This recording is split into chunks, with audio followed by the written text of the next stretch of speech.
It was now day 11, the last day of our Best of Britain Tour 2000 with Trafalgar Tours. The day was fine and very pleasant, and we set off from Coventry just after 8 a.m, heading south towards Oxford.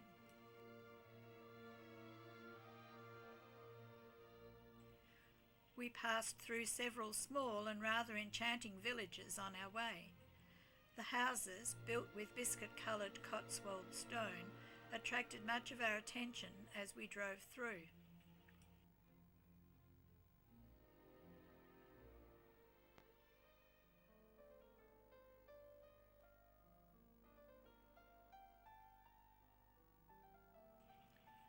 Winding our way through the village of Shipstone, we discovered that this name was a corruption of Sheep's Town.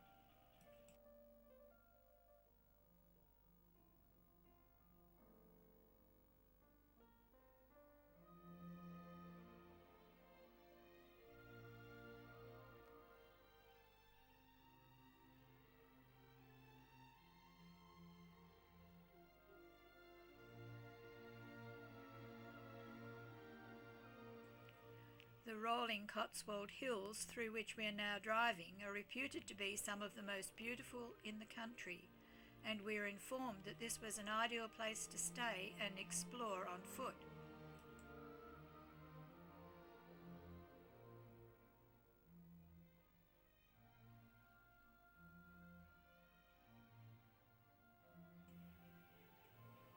Turning into what is known as the Witches' Village, we slowed down, as we were about to pass a thatcher at work on a cottage roof coming up on our right.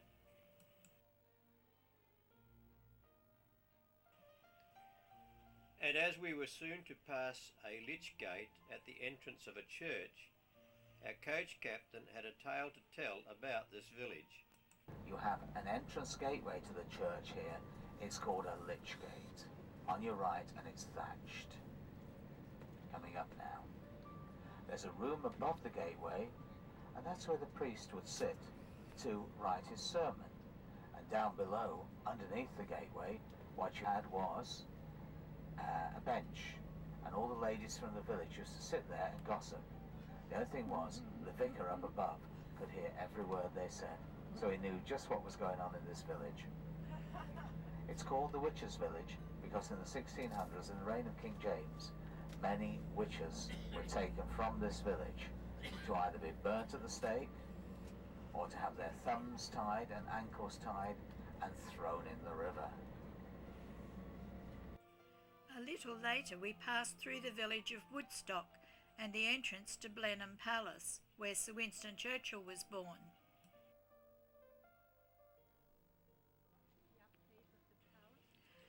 At a small churchyard at Blaydon, we stopped to inspect the graves of the Churchill family.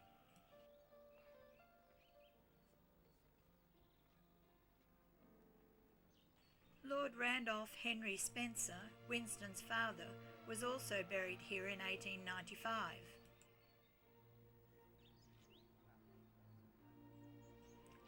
Sir Winston was born in 1874 and died in 1965. He married Clementine Ogilvie, who died in 1977 and is buried with him in the same grave.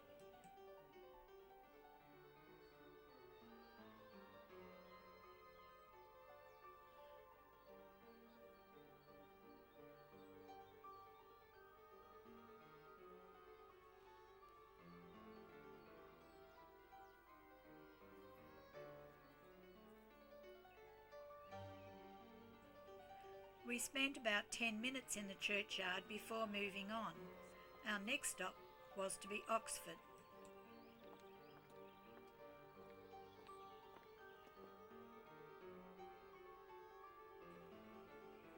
On our arrival in Oxford, we were taken for a tour of Trinity College. Walking through the front quadrangle, we headed directly towards the chapel.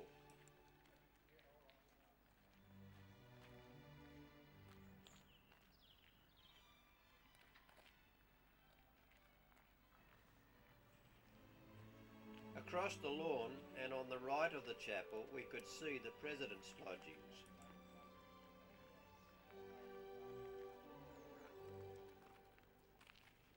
Down the opposite side of the quadrangle was a very long building known as the Jackson Building.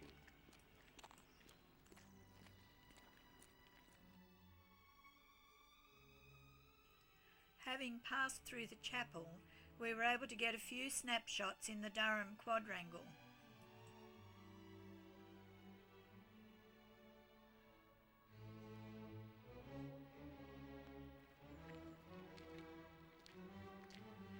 Towards the rear of the college, we came across large expanses of well-kept lawn and some garden beds planted with daffodils and tulips.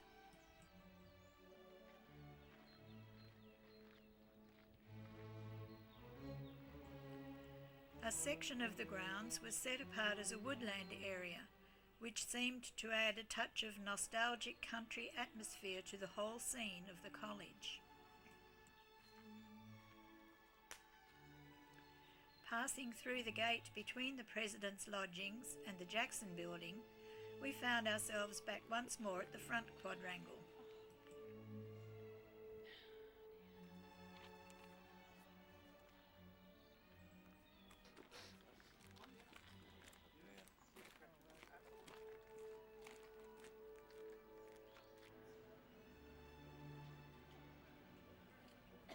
Returning to the street in front of Trinity College, we headed for the Sheldonian Theatre.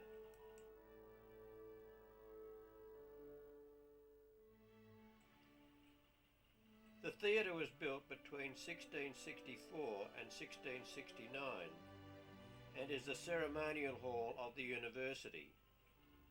It is also used for lectures and concerts.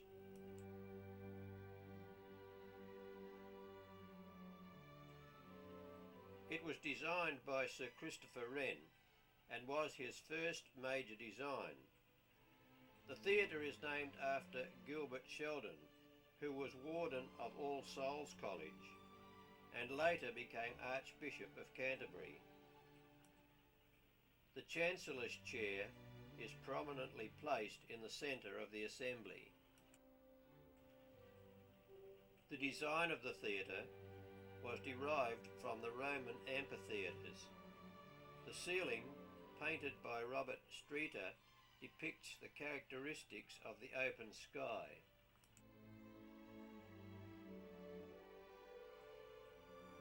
The figures are intended to depict truth, combining with the arts and sciences to expel ignorance from the university.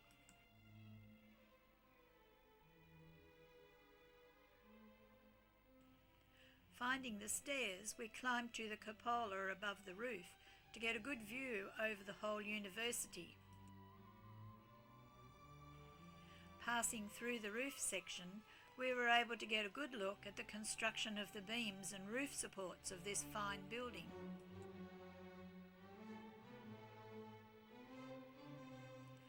Once in the cupola, we were able to get a 360-degree view of the university below.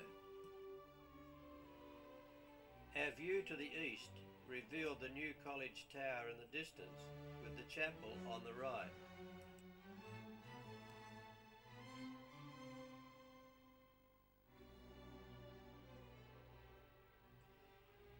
The Hertford College, with its steep gabled roof, was in the foreground, and below we could see the Clarendon Building, with its array of figures adorning the extremities of the roof gables.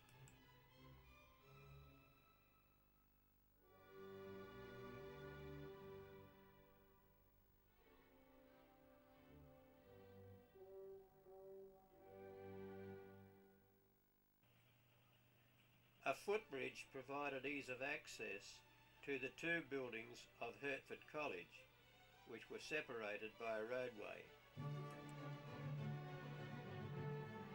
Below, to the northwest, was the road past Trinity College, the grounds of which we had just passed through. And from this vantage point also, we could make out the college set behind the buildings fronting the street below.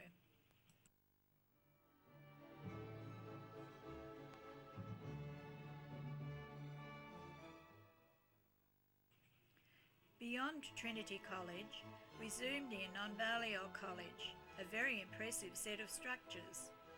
The college was named after John de Balliol. About 1263, Balliol established several scholarships at Oxford, and after his death in 1269, his widow founded the college which bears his name.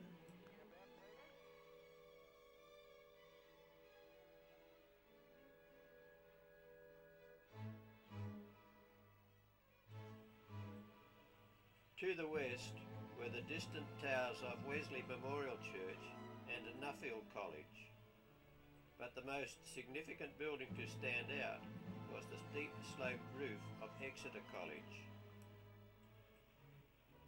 The view to the southwest took in the pinnacled roof of the Sheldonian Theatre, the building we were in, and the tower of the University Church of St. Mary the Virgin. Moving out of the Sheldonian Theatre, we stopped to look back at this magnificent old building before moving on.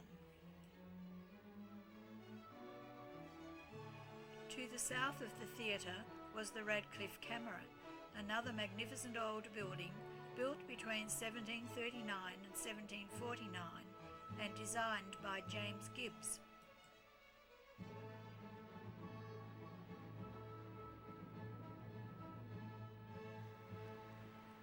We then spent some time walking through the streets of Oxford, mingling with the busy crowds and taking in the atmosphere of this famous university city.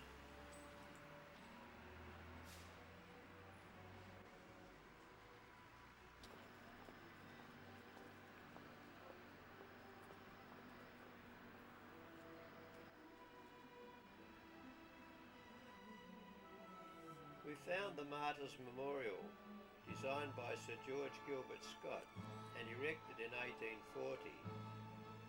The memorial commemorates 3 prelates of the Church of England who were burned at the stake near this spot, bearing witness to the sacred truths they had affirmed and maintained against the errors of Rome. Ridley and Latimer were executed in 1555 and Thomas Cranmer in 1556.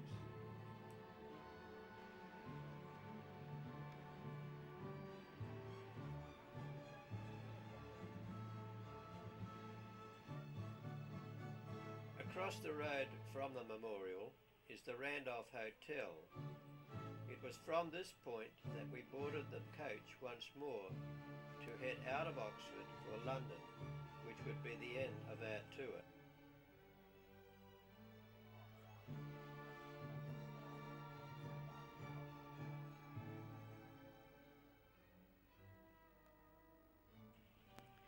Our route to London passed Hampton Court Palace alongside of the Thames, so we paused briefly at the front gate to photograph this majestic home, once the favourite home of Henry VIII.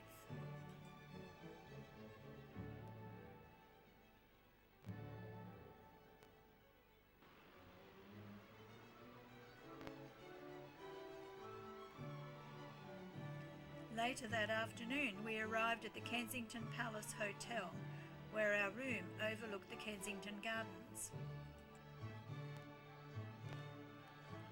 We spent 2 days in London prior to setting off on the tour of Britain, and our walk through this great city is the subject of another video.